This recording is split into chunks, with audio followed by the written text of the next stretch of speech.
StrayAllDay.com. Now tuned into the show where you learn the discipline to show up day after day to do the work, the confidence to put yourself out there boldly and authentically, and the mental toughness to continue showing up, doing the work, putting yourself out there even when the success you've expected to achieve has yet to be achieved. And on top of all this, you get a huge dose of personal initiative. What is that? That is the go-getter energy that moves any one of us, including yourself, to go and make things happen instead of waiting for things to happen. And then we put all this together into a series of frameworks, approaches, insights, strategies, and techniques all underneath the umbrella of one unified philosophy that is called Work on Your Game. My name is Dre Baldwin, also known as Dre All Day, and welcome to the show. And today's topic is you are not big boned, you are fat. Before we get into this, remind everybody, I send out a text message every day, guaranteed to have you focus, sharp, and on point, called the Daily Motivation. I send one out every week, also called the Monday Motivation. You can get into my text community to receive these messages. It is free to join the community. We'll tell you your options as soon as you get in. My number is 305-384-6894. It is listed down below in the description of this episode. Secondly, work on your game university. Are you a top 2% performer? Are you the type of person who likes someone who just gives you it real talk, straight, no chaser, no BS, no fluff, and let's just get to the point and maximize the time that we have? Are you the type of person who knows that you are going to need an increased amount of accountability from outside of yourself in order to reach your goals and to stay there once you get there? Are you the type of person who knows that a good system coupled with a good strategy and the right mindset are what you need in order to take yourself from where you are to where you want to be? If I've described you, go to workonyourgameuniversity.com, schedule a time to get on a call with us free of charge. We'll talk about where you're at, where you want to go, what blocks might be in your way, and if we feel like you'd be a good fit and we believe we can help you, we'll tell you what our program looks like, how it works, and how we move forward from there. That link, workonyourgameuniversity.com, is also down below in the description. So you can go there now while you listen to me talk. With that out of the way, let's get into this topic, which is you are not big boned, you are fat. Now, while this episode is not specifically about size or weight or fitness or even health, it can be if the shoe fits. Listener, that's me talking to you. This episode is about getting clear on what's real, what is actually true, and curing yourself of your rationalizations while achieving the success that only comes with keeping it real with yourself. That's what this episode here is about. So any of you never heard this phrase, big boned? Hopefully, some of you have heard of it. Probably many of you have. Big boned is this concept that I don't know who created this, but people who they had positive intentions, benevolent intentions. They wanted to make overweight people feel better about being overweight. And instead of rather having overweight people feel bad, which might cause them to actually go do something about the fact that they're overweight, or have the impetus to go change the fact that they're overweight. So people started saying, I don't know when this came about. This probably was about since before I was born.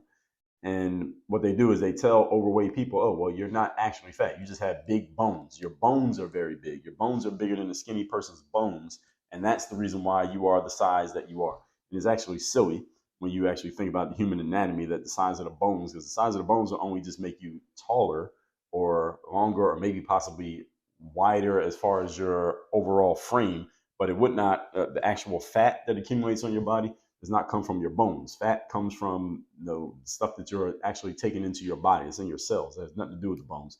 But this whole concept of big boned is this bullshit idea that people who wanted to protect obese people from actually encountering the truth of being obese to feel better about it. So they start calling them big boned. And this is, again, nonsense. I remember I was in a group text chat.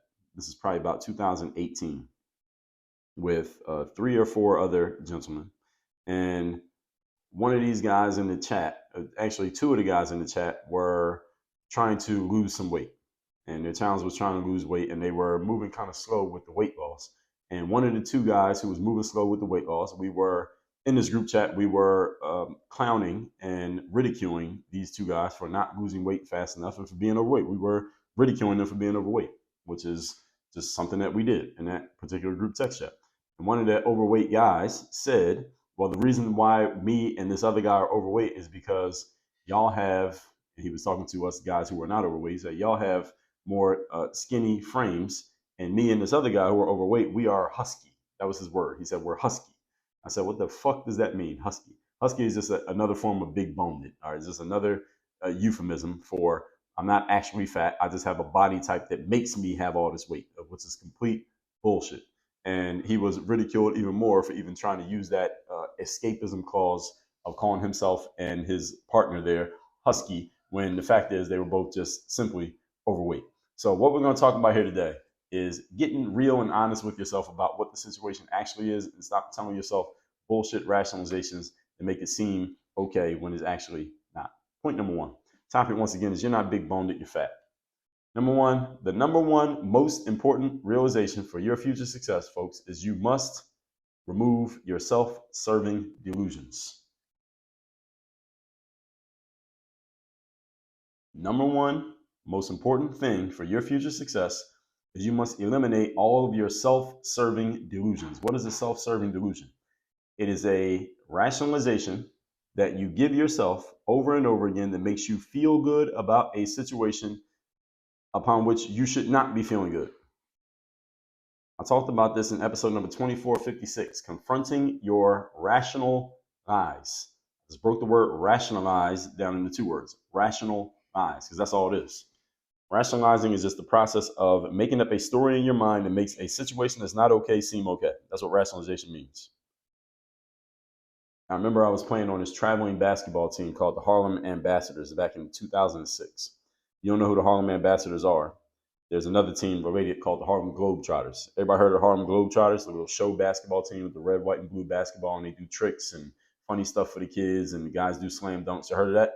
Okay, so the Harlem Ambassadors is like that, but like the Costco version. All right, that's the team I was on. Like the Costco version of the Harlem Globetrotters was the Harlem Ambassadors, right? So on this team, we would travel around this 15-passenger van, and we would, our particular group, there were two groups. Our group was in the Midwest part of America. So when I tell you I've been to every state in the United States, this team was one of the reasons why. So we're talking Wyoming, North Dakota, Kansas, spent a lot of time in Colorado. The team was based in Colorado, Texas, New Mexico, Utah, Arizona, what other places? I can't even remember all the states we went to. North Dakota, South Dakota, all those states over there, the flyover states. We traveled all these states through a 15-passenger van. So, and we were playing these basketball games in these small-ish towns. Now, we also had a good amount of downtime. When you play professional sports, a professional sport program, you get a lot of downtime. It's not like you're working 8-hour days. We never had an 8-hour day. Our work day was like 2 hours. And that was on the days that we had games, maybe 3 hours. And then there would be days we'd be traveling. But then we have a lot of days where we had nothing. There was literally nothing to do. So I would be on the computer. This is the seeds of what became my brand I was building in this time. I would spend a lot of time on the computer, just on the internet, doing stuff. And anyway, another thing we would do, because it was mostly males on this team. We had a female who was part of our show as well. I think we had 2 females with us, and then all the rest mostly males. Is we would go out. We would go out to wherever town we were in. We would go out to the bars and the clubs and whatever was going on. And because this is just, at this time, I'm 24 years of age. So we're still, me and many of my teammates, we still had college kid mindsets. So we're going to go out to the bars and clubs and meet some girls and bring them back to the hotel or go back to their house, whatever. That's what we did. And I remember we were in Texas once. And when we were playing in Texas, one of my teammates, he knew some girls in the town that we were in. Or he knew a girl, and that girl had a friend. And me and him were roommates on the road. So he said, look, when we get to this town, Dre, I'm going to call up this girl I know. I'm going to tell her to bring her friend. And me and you, we're going to go over there with those girls to their house. I said, all right, cool. I was completely down with this plan. So we went. One of our other teammates, this guy, we all went out to a bar first before we went to the girls' house. We went to this bar/club. So at the bar/club, one of our teammates, he met this girl at the club. Now, let me tell you the rest of the story. So he met this girl at the club, and he decided he was going to bring this girl home to the hotel with him, which he did. So this teammate, he brings the girl, let's call him T.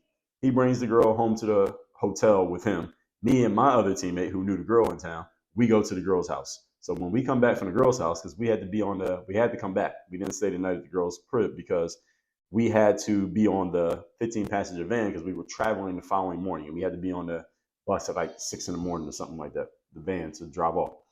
So when we come back to the hotel, because all our rooms are next to each other, this guy T, he was waiting for us in the lobby of the hotel. He said, I was waiting for y'all because I knew y'all had to come back because I know we got to drive off tomorrow. So he was just waiting to see how our night went, and he was going to tell us how his night went. So we tell him a little bit about our night, and he starts telling us about his night. And this is the whole point of the story. So this girl that he bought back from the club, she was 16, maybe 17, 16 or 17, one of those. Either way, the legal age for consent is 18. The girl was 16 or 17. So he starts telling us about the situation. Now, first of all, let's back up. How the hell did she even get in the club? Because you're supposed to have ID to get in the club, and you got to be at least 18. So maybe she either had a fake ID, or in these little small podunk towns we was in, they weren't even checking IDs. Probably the second. They probably weren't even checking IDs. The girl looked grown, but she was not grown. She was 16 or 17. So as he starts telling us about the girl, he says, this is the first thing he said. We didn't ask him any questions. He offered this. He said, she's 17 or 16, whatever he said. He said, she's a grown 16 because she got her own crib. She pays her own bills. And he was basically selling himself and us on why it was okay that he had just had consensual sex with someone who was not of age to consent to sex. And the whole point of all of this is that he was rationalizing. That's a rationalization. That story that he told, that yeah, she's grown because she got her own crib and she pays her own bills. Like, what the hell does that got to do with what you just did? I didn't say anything, and my other teammate didn't say anything, but we all were thinking the exact same thing. All right, that's a hell of a rationalization. So when you think about it, all of us have some of these that we tell ourselves over and over and over again. And they sound perfectly rational. They allow us to feel good about the circumstance, even though the circumstance is not where it should be. Circumstances that you probably need to address and do something about, but doing something about them, the problem with doing something about them is that it would be painful, uncomfortable, and easier to just leave it as it is. That's the reason why we rationalize. We rationalize because it would hurt too much to do something different than what we're doing. So we just tell ourselves a story that makes it okay to keep doing the same shit. This is the reason why many people don't change, because it takes too much effort to change. It's easier to stay the same.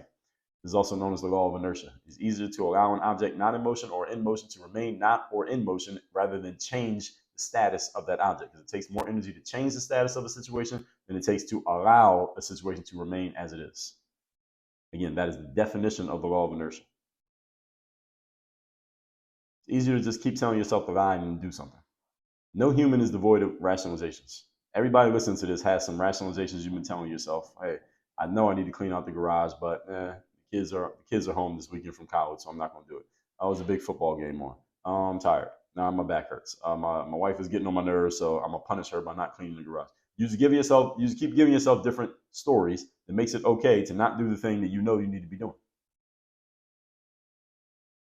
Again, the more of these you can address, your rational lies, especially the ones that have the biggest impact on your life, the better you will do. For some of you, your rational lies are business related. For some of you, your rational lies are related to your family. Some of you, your rational lies are related to your health. For some, it's your finances. For you, it may be something else. All of us probably knows what it is for ourselves, and that's the key. You need to know what your rational lies are that you're telling yourself, and you need to address them. And stop telling yourself you're big boned when you're actually fat. Point number 2. Topic once again today is you are not big boned, you are fat. Your house is more important than the White House. Your house is more important than the White House. This is a metaphor that means nothing that is happening outside of your particular individual world is more important than what's happening in your inside world. The White House being the place where the president lives, President of the United States lives for Americans. What's happening in your house is more important than what the outside world is doing. Even the most powerful people with the most say-so as to how things go, what they're doing is not nearly as important as what you're doing, because you have final say over your life regardless of what anybody else does. That's what this metaphor means. So when I say your house, that can refer to your literal home and your family compared to, let's say, the government or your job or someone else in the neighborhood. It also can refer to what's going on in your own head as opposed to what other people are doing or saying, or what you think they're doing or saying, or even what you see them doing or hear them saying. Now, while you cannot always control circumstances, you definitely cannot control other people. You can always control your own behaviors and your own thoughts. That's why your house is more important than the White House, because you can't control what happens in the White House, but you always control what happens in your house. Again, metaphorically. How much control are you taking of this 1% of life that you have full autonomy over? 99% of life is out of your control. You have control over 1%. How much of that 1% are you actually controlling, as opposed to how much is available for your control? That's the question you should ask yourself. The wisest and most successful people accept the equation that they only control 1%, and they control all of that 1% to the fullest possible extent. And what Robert Greene says in the 50th Law, when you can, and I'm paraphrasing, I'm taking this from my part and I'm paraphrasing in Robert Greene, when you take full control over that 1%, to paraphrase what Robert Greene said in the 50th Law, your control over the 99% increases. So if you want to have more influence, there's a better word to use, influence. You want to have more influence over the 99% of your life that you don't technically control, take more control over the 1%, and you'll notice that you'll start influencing the 99%, even though you'll never fully control it. Point number 3. Today's topic, once again, is you are not big boned, you are fat. Number 3, the biggest pandemic we got going on today is not some virus. Biggest pandemic is the attack on truth. People simply don't tell the truth anymore. Episode 2395, I told you some truths about the American justice system. Episode 2379, I told you truth is truth and bullshit is bullshit. Episode 2280, I told you the difference between your truth and the truth. In episode 2175, I did the actual episode, The Relentless Attack on Truth. Episode 2009, Truth is Objective. Episode 1777, The Truth is Never Sexy, which is why you should never trust the media, because the media will just tell you some bullshit to make you feel good. Episode 1717, 3 most dangerous truths about people. And you should understand those truths. Episode number 1378, this was said way before all the social justice stuff became popular. I told you that racism is legal and a bunch of other truths that you need to accept. Again, this is way before these things were even cool to talk about. I was talking about them.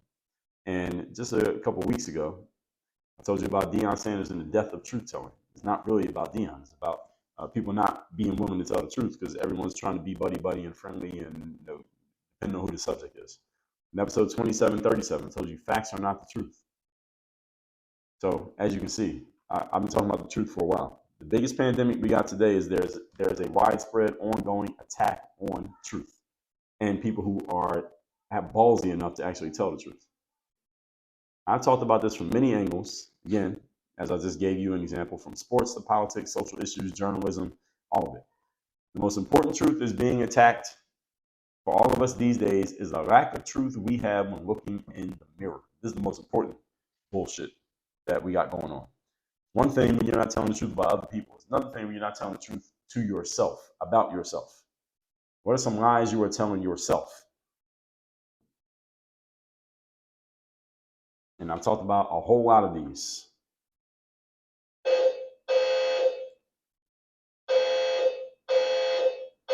Alarm going off in the building. Okay, stop. Many of us are simply lying to ourselves as a just normal mode of operation. And then we're coming up with great rationalizations to make the lie seem true. As Napoleon Hill said in Think and Grow Rich, you tell yourself anything often enough, even if it's a lie, you will come to believe and accept that lie and you will act on that lie. These days we have a grown man can put on a dress, lipstick, and heels, tell you they're a woman. Then they go to work and their coworkers are forced to refer to them as she or her. Or you have a girl or a boy who's 16 or 17 who decides, you know what, I'm not a girl or a boy anymore, so you should call me they, them. All right, this is all complete bullshit. And what's crazy is there are people who will hear me say this, hopefully not most of you who listen to this show, but there are people who hear me say what I just said and say that I'm ignorant. I'm the bigot, I'm hateful, I'm anti something, whatever, I don't know, whatever even group this is that I'm talking about, because I'm not accepting of these things. Or why do you care? Why is it your business? Because it's an attack on the truth. That's why I care. It's an attack on the truth. And it's the broken window theory. If we allow this little bit of bullshit, then before you know it, there's going to be even more bullshit. And before you know it, they're going to be teaching this shit to elementary school kids. There's going to be a whole generation, a whole wave of people coming up who says, no, I'm not a girl or a boy. I'm just non-binary. That's just who I decide that I am. I'm not a he or a she or even a they or them. I'm a Z and Z or whatever the fuck this bullshit is. And listen, if y'all are sitting around letting this occur, what did I just talk about 2 days ago?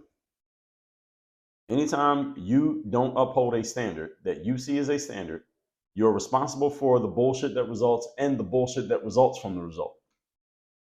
So if you don't take care of your health and you end up fat, you're responsible for being fat. You're also responsible for the heart attack and the triple bypass you're going to need and all the medication you got to be on. And in fact, your kids got to move back in with you, or you got to move in with your kids so they can take care of you because you can't go to the bathroom by yourself. See, there's a whole bunch of results that come from the result. You're responsible for all of that shit if you sit there and don't uphold the standard that you believe is a standard. All of it's on you.